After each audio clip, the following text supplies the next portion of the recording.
Alright, got one more ranking for you tonight. And let's go ahead and get started. In 19th and last place, we have Wizards of Waverly Place, the movie. This one has the cast of Wizards of Waverly Place in here with Selena Gomez, J.T. Austin, David Henry, and Jennifer Stone, and whoever plays their parents, the Russo parents, I should say. In 18th place, we have World Trade Center. This is based on 9/11. Looks like we got Nicolas Cage, Michael Pena,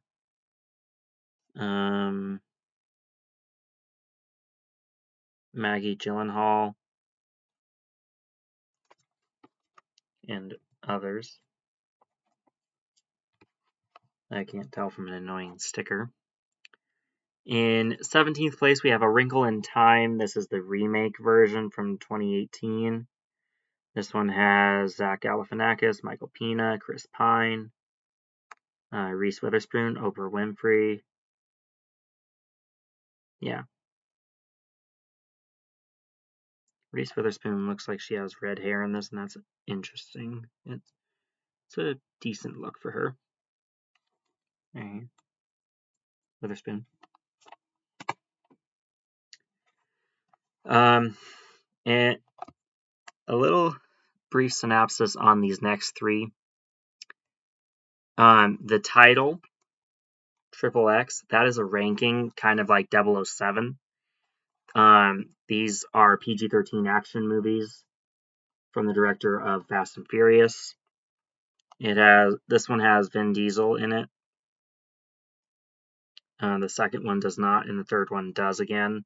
He plays a guy called Xander Cage. Xander spelt with an X for some reason. In 15th place, we have Triple X2, State of the Union. This one has Ice Cube, Willem Dafoe, and those are the two names that I recognize. And in 14th place is Triple X3, Return of Xander Cage. This one throws Samuel L. Jackson into the mix as well.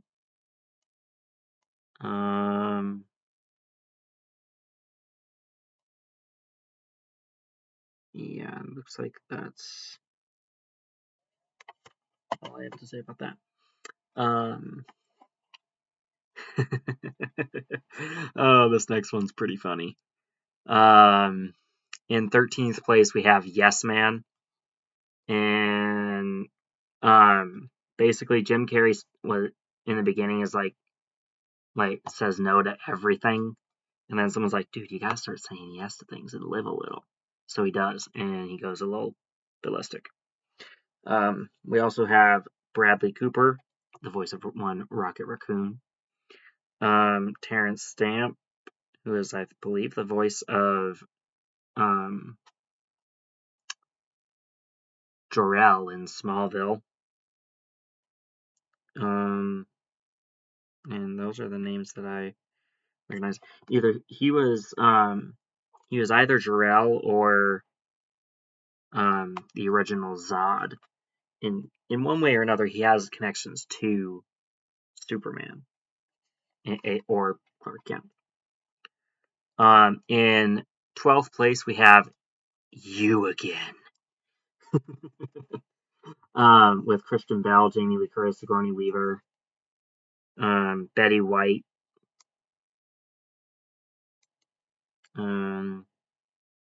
The reason I said that the way I did is because each generation of characters, except for Betty White, like, for example, Jamie Lee Curtis's character hates Sigourney Weaver's, and Christian Bale's hates, who I imagine is Odette Yustman, the brunette on the screen right here. So these two hate each other, and these two hate each other, and she's kind of caught in the middle. Let's scroll up here a little bit. There we go. In 11th place, we have You, Me, and Dupree. This has Kate Hudson, Owen Wilson, and Matt Dillon in it. I recognize Kate Hudson and Owen Wilson, but I'm not familiar with Matt Dillon as much. This is a full-blown comedy, and it is pretty good. I was laughing a good bit. Seth Rogen's also in here, and Michael Douglas. There's the names that I recognize. Moving on. In 10th place, kicking off our top 10, is 1968, Yours, Mine, and Ours. This one has Lucille Ball, Henry Fonda, and does it name or say who any of the kids are in this? No, it doesn't seem to. Okay. In 9th place is Yours, Mine, and Ours 2005. This one has Dennis Quaid and Rene Russo, as well as Miranda Cosgrove, Drake Bell, Caitlin Snow from The Flash. Who else is in here? We got. Is it not going to tell me? Rude. I could have sworn there was other people I recognized in this.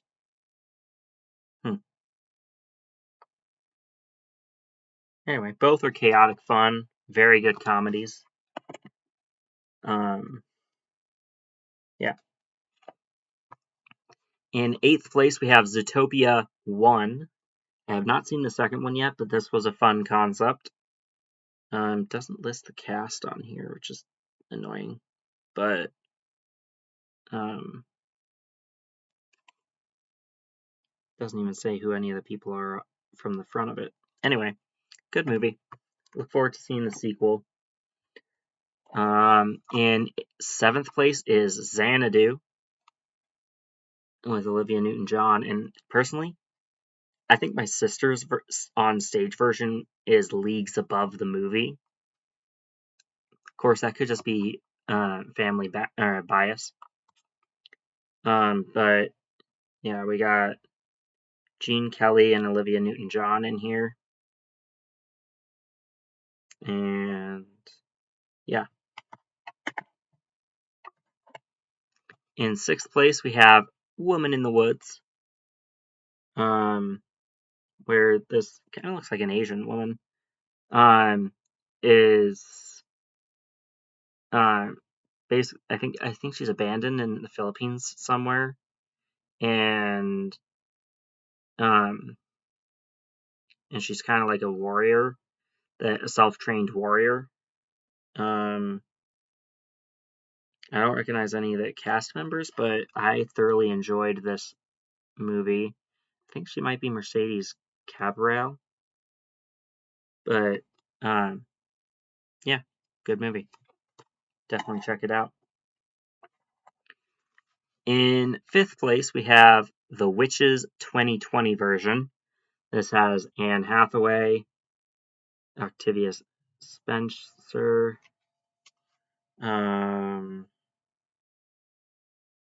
Kristen Chenoweth, Chris Rock. Yeah. I like that one. I like the original a little bit better, but we'll get to that in a second here. For now, in 4th place is both Wreck-It Ralph 1 and Ralph Breaks the Internet. This one has Star Wars cameos as well as cameos of the other Disney princesses. Like I mentioned in my previous video when we talked about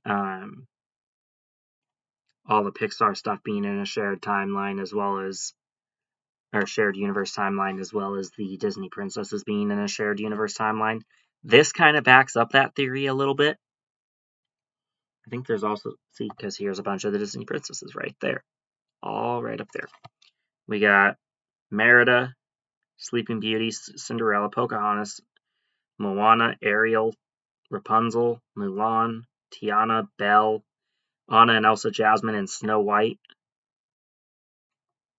And yeah, they make it so that Merida speaks in like a hard to understand Scottish accent because she's from Pixar instead of regular Disney, which I thought was really funny.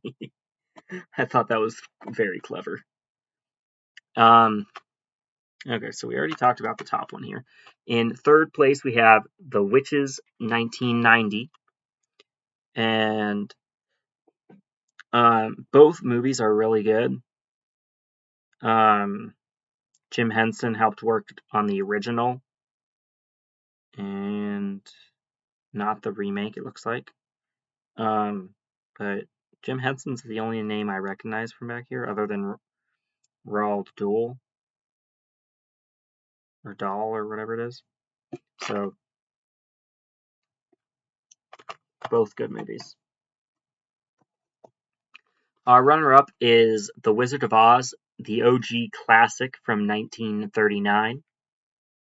We really want to get the 4K because this one deserves it. But I currently only have the DVD, which is, it's okay.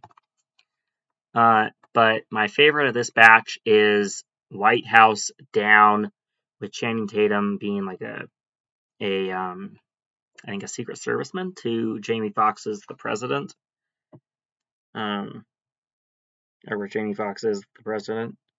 Again, Maggie Gyllenhaal shows up here. I believe she was the original Rachel Dawes in Batman Begins. I don't think she reprised her role for Dark Knight, though. But, yeah. So, a bunch more good movies here. Yeah. That's all I got for this particular video. I'll be back with one of two trivia videos in just a second. Because I'm going to do one where it's just the questions, see if you guys can come up with the answers. And I'll set the answers to premiere in probably like sometime after the new year or something like that, like maybe January 2nd. Just to give you guys some time to actually do something with the comments section to see if you can answer any of these questions. Some of them are pretty easy, but some of them stumped me, at least. So there you go. I'll be back with the question portion in just a minute, and then the answers, like I said, will post January 2nd or thereabouts. So yeah, you'll have a little bit over a week to discuss it. Almost 2 weeks, I guess. Anyway, if you enjoyed this video, don't forget to like, comment, and subscribe as always. If you haven't subscribed already, that is.